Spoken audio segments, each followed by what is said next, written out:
Bonsoir et bienvenue dans cette nouvelle édition de l'Info Soirée. Nous sommes le lundi 9 novembre. Voici les titres. Après une saisie de 16 millions de roupies de méthamphétamine, des avions faisant escale à Maurice à destination de Madagascar dans le viseur de la douane.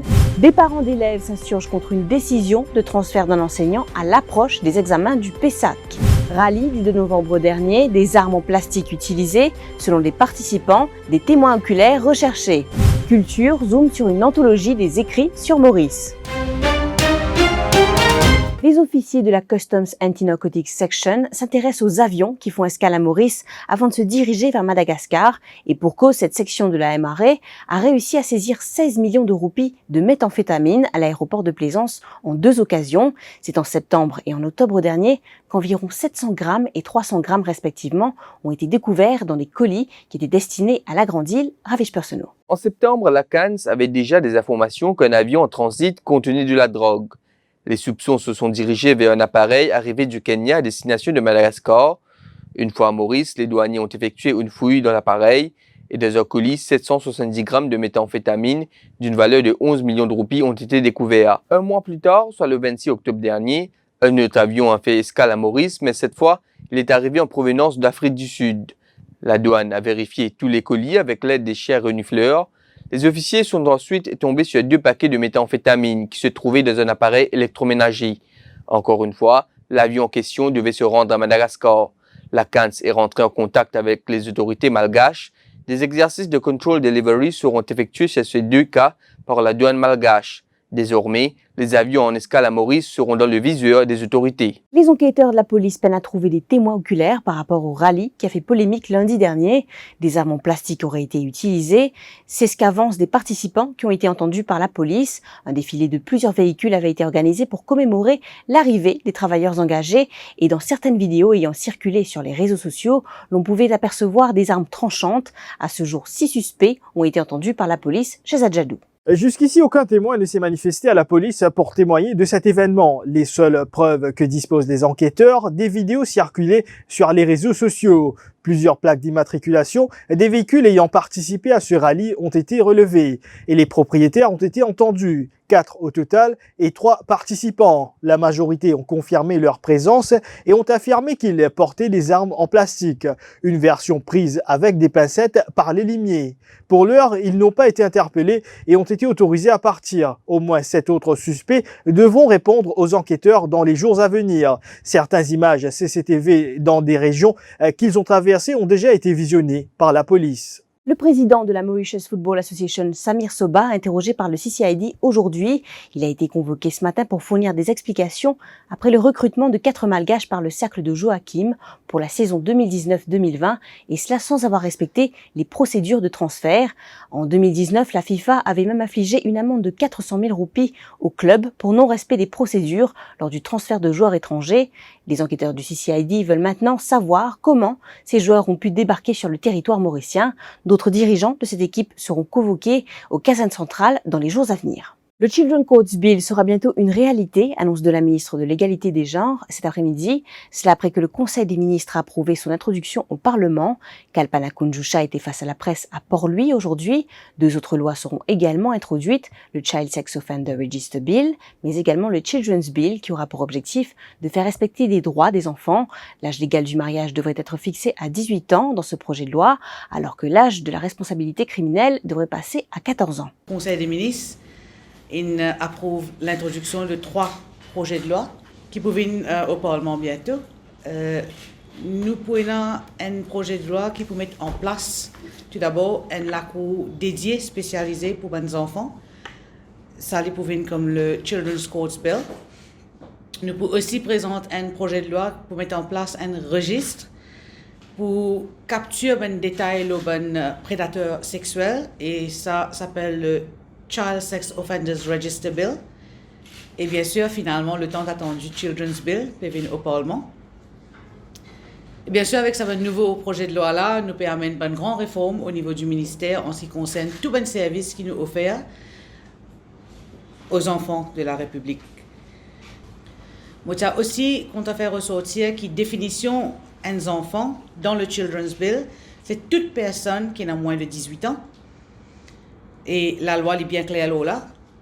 L'âge légal pour un dimoun marié est fixé à 18 ans, sans aucune dérogation. Et il y a aussi l'aspect de l'âge de la responsabilité criminelle, qui auparavant c'était à 12 ans. Maintenant, dans le Children's Bill, on est amené à 14 ans. Et ces 3 projets de loi seront introduits au Parlement prochainement. Revenons sur cette action de protestation devant l'école Raoul Rivette à Port-Louis ce matin. Des parents d'élèves ont dénoncé le transfert d'un enseignant qu'ils qualifient d'abusif, un transfert qui a lieu à l'approche des examens du PESAC. Ces parents ont été présents devant l'établissement scolaire munis de pancartes. Ensuite, ils se sont rendus au ministère de l'Éducation pour s'entretenir avec le responsable de cette zone d'éducation. Ils attendent désormais une réponse, mais entre-temps, ils brandissent la menace de ne plus envoyer leurs enfants à l'école.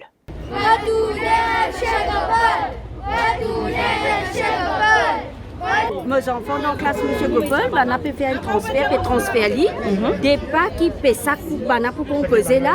Tiens, un professeur avec nos enfants qui peut faire. Est-ce qu'il y a un autre professeur pour qu'on capacité nos enfants? Il n'est pas raisonnable à ce là au seuil de l'examen. Tiens, faire transfert un professeur. Surtout l'examen PESAC. D'accord, c'est PESAC dernière année, nous peut poser là. Exactement, PESAC dernière année. Mais inacceptable, nous pas d'accord avec ça. Et quand je te pose l'exemple, et moi, mes enfants, moi, j'ai offert, il pas apprendre du tout, moi, je me donne des leçons, il n'est pas apprendre du tout. Mon garçon, il apprend, c'est les chrétiens, tout le monde. Il me prend beaucoup de patience sur mes enfants. Hein? Le professeur là, pas bon. Le professeur là, il donne des peines pour mes enfants. Il prend les leçons de l'école, il vient quitter devant la porte, il ne peut pas prendre avec moi, mais il a des enfants, moi, il a. Jamais moi regarde ça professeur là tomber moi. Je n'ai pas composé aujourd'hui, je n'ai pas fait ça, c'est pas que ça fait, je n'ai pas le faire aujourd'hui là. Ou quand les enfants là tomber, il n'est pas bon. d'accord. Qui fait là quand il vient de transfert, il peut tuer. Qui fait une 10 one way, qui fait un lettre vini, capable de transférer un professeur mais pas un lettre pas vini en place, donne un le professeur pour venir remplacer. Il n'y a aucun professeur remplaçant. Il n'y a aucun professeur remplaçant. Mais ça va nous enfants là qui se fait. Et dans l'examen ICT aujourd'hui. Est-ce qu'ils ont pris en considération tout ça là? Et bien, les parents même dit à l'intérieur. Après l'examen PESAC, où on va le professeur là, même là, il plaque, il n'y a pas de problème. Mais l'important, c'est maintenant. Et là, les parents disent, si vous m'a dit, pas d'un professeur là, ce transfert, les enfants pas pour venir à l'école. Et au ministère de l'Éducation, on rappelle qu'un transfert fait partie du système et qu'il implique normalement un handing over entre l'enseignant et son remplaçant et qu'une classe ne peut rester sans enseignant. En revanche, on ne peut donner d'indication sur la possibilité pour ses parents d'obtenir une réponse favorable. Nous nous retrouvons après ces courtes pages de pub.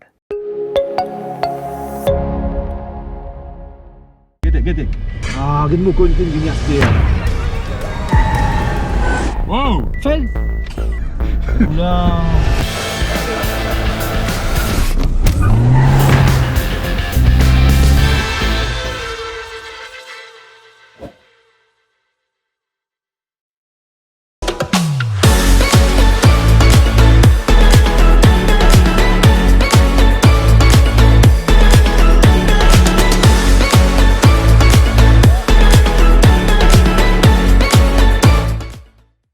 Déodorant antitranspirant Nivea Men Deep avec une formule enrichie au charbon noir. 48 heures de protection contre la transpiration et les bactéries.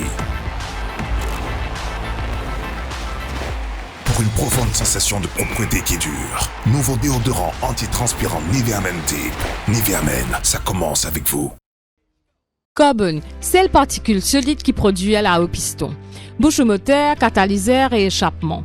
Ou le tovin lourd, pénatirage, chaotique, cliquer, boire l'essence, chauffe vite, augmente risque, prend diffé et faire accident. Une seule place, HHO Carbone Cleaning Service, des bouches moteurs, catalyseur et échappement sont des montes norniers dans 20 minutes seulement. À la rue des Bouchers, Port-Louis, téléphone 5 755 6188, 5 755 6188.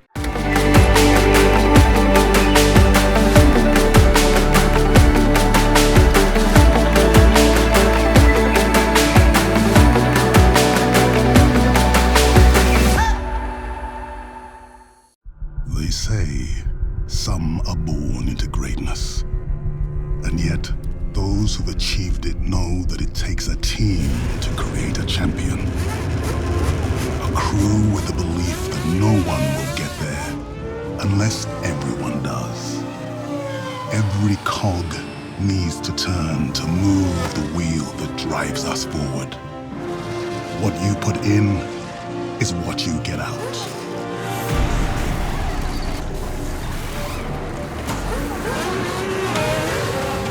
That's why the right ingredients are key. And so is a shared desire to rewrite our destiny.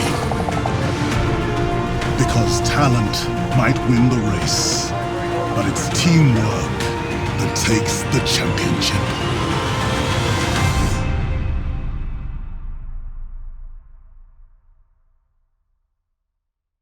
Ikari Mauritius, spécialiste en préparation esthétique automobile, vous propose toute une gamme de prestations et services haut de gamme. Detailing, préparation à la vente, polissage, lustrage, protection céramique, rénovation des selleries en cuir, autant de solutions pour préserver et sublimer son véhicule. Son équipe de passionnés est à votre écoute pour prendre soin de votre véhicule, moto, bateau. Pour plus d'infos, appelez sur 5 250 70 15, 5 250 70 15.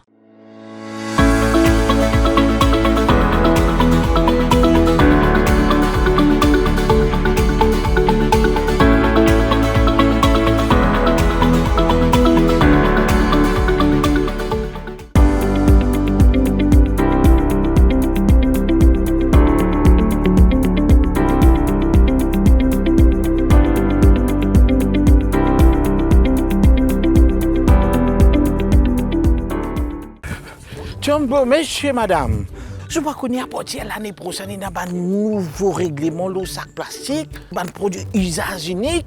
Toribos, nous pas tu connais, c'est on dit à nous. Le ministère de l'Environnement, de la Gestion des déchets solides et du changement climatique paie un fonds public qui, à partir du 15 janvier 2021, peine à droit servi, fabriqué, importer, vendre ou distribuer un produit plastique à usage unique. Servi un produit alternatif à partir du 15 avril 2021, peine à droit servi, pipe boîte jus et gilet, plateau pour emballage aliments, conteneur transparent pour aliments. Sinon, la manne pour vous. À partir du 1er mars 2021, tout sac plastique pour interdit. Servi un produit alternatif, sinon, la manne pour vous. À partir d'aujourd'hui, nous disons non à un sac plastique et un produit plastique à usage unique. Ensemble, nous changeons nos comportements et protégeons l'environnement. L'Attorney General objecte à la double contestation de Business Mauritius sur la contribution sociale généralisée. C'était en Cour suprême aujourd'hui devant le chef juge Ashraf Konaï. Dans la première motion, le patronat demande à travers une révision judiciaire l'autorisation de la Cour pour revoir les règlements régissant la CSG.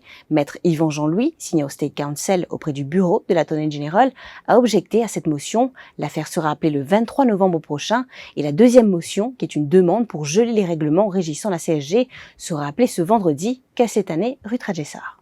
Dans la première motion, Business Mauritius demande à travers une révision judiciaire l'autorisation de la Cour suprême pour revoir les règlements régissant la CSG. Le patronat conteste également les pouvoirs du ministre des Finances d'introduire des règlements sur cette question de grande ampleur. Maître Yvan Jean-Louis, signe au State Council auprès du bureau de l'Attorney General et qui représente les ministres des Finances et de la Sécurité sociale, a objecté à la motion.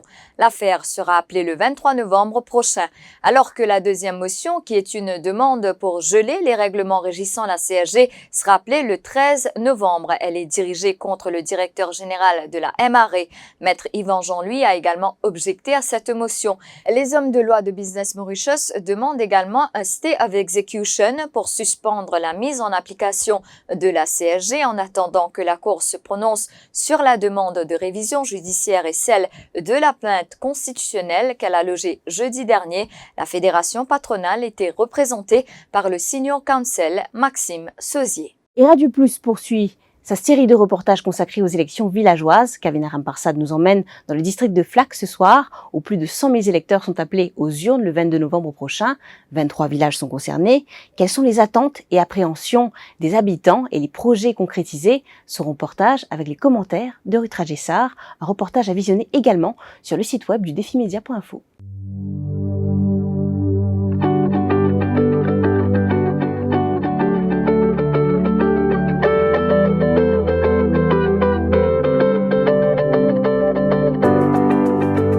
certains habitants expriment leur satisfaction par rapport au développement accompli jusqu'ici, d'autres disent que l'approvisionnement en eau reste un défi majeur pour les nouveaux élus. Non, mais je viens travailler pour le village, donne tout ce qui besoin. Là, un problème de l'eau même, nous avons un problème de l'eau extraordinaire.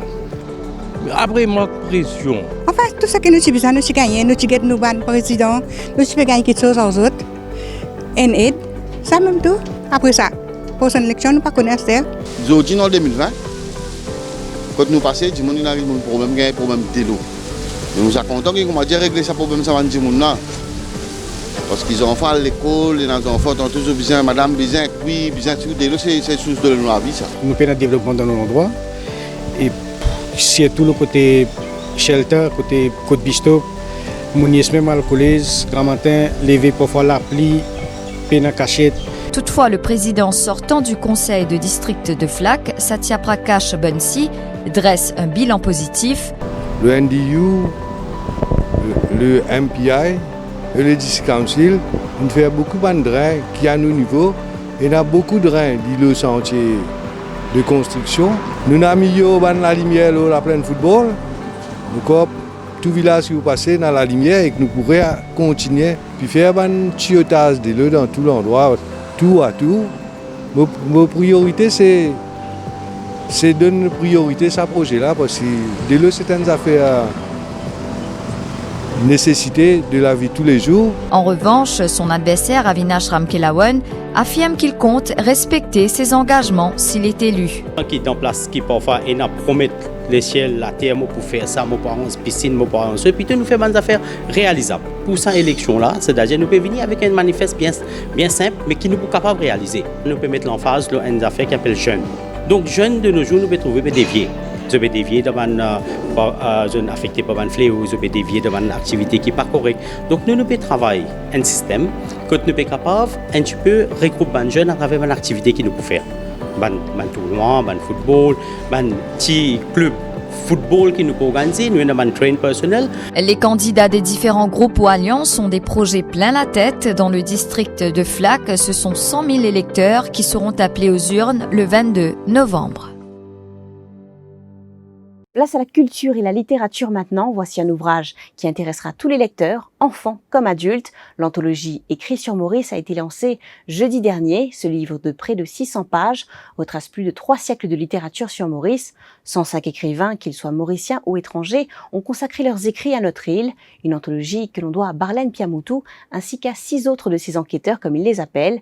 Un travail d'équipe qui a été mené par souci de mémoire pour ces ouvrages que nous risquons de perdre avec les années. Certains originaux de ces œuvres littéraires sont en piteux état aujourd'hui. Vous pourrez apprécier divers genres littéraires regroupés dans ce livre que vous pourrez retrouver dans tous les points de vente de l'île. Ce serait sans doute une occasion également pour vous de faire une découverte littéraire à travers cette palette d'écrivains choisis pour leurs écrits sur Maurice. Nous étions 7 à travailler dessus. On était un peu comme 7 enquêteurs, quoi. Chacun a pris un certain nombre d'auteurs et puis chacun a travaillé selon ses besoins ou son habileté à être, par exemple, dans telle ou telle bibliothèque. Moi-même, j'étais à la Bibliothèque nationale de Port-Louis. Il y a des amis qui nous ont prêté des livres. On s'est servi de tous les moyens pour traquer les textes. Et quelquefois, dans les bibliothèques, il faut le dire, les textes étaient en piteux état. Ça, c'est dommage parce que dans tous les pays, les écrits sont préservés et les écrits des auteurs décédés sont même enseignés, étudiés. Malheureusement, à Maurice, une fois que l'auteur est décédé, et même de son vivant, une fois que l'auteur est décédé, les écrits disparaissent. Donc, c'est une question de mémoire aussi, préservation de la mémoire de ces écrivains, parce que ces textes sont d'une importance capitale pour comprendre l'évolution de notre société depuis plus de 3 siècles. Et je conseille vivement aux adultes, bien entendu, mais aussi aux enfants, à partir de 10-12 ans, de lire ces textes, parce qu'il y a comme l'histoire de Maurice qui leur est dévoilée d'une certaine manière, parce que vous avez des textes qui remontent, comme je l'ai dit, à 1708, donc vous voyez très bien l'évolution de l'île Maurice. À noter que l'auteur prévoit d'organiser un festival du livre d'une durée de 3 jours pour octobre 2021. Ce qui nous amène à la fin de cette édition de l'Info Soirée. Merci de l'avoir suivi. Bonne soirée. L'info en continu sur le www.defimedia.info.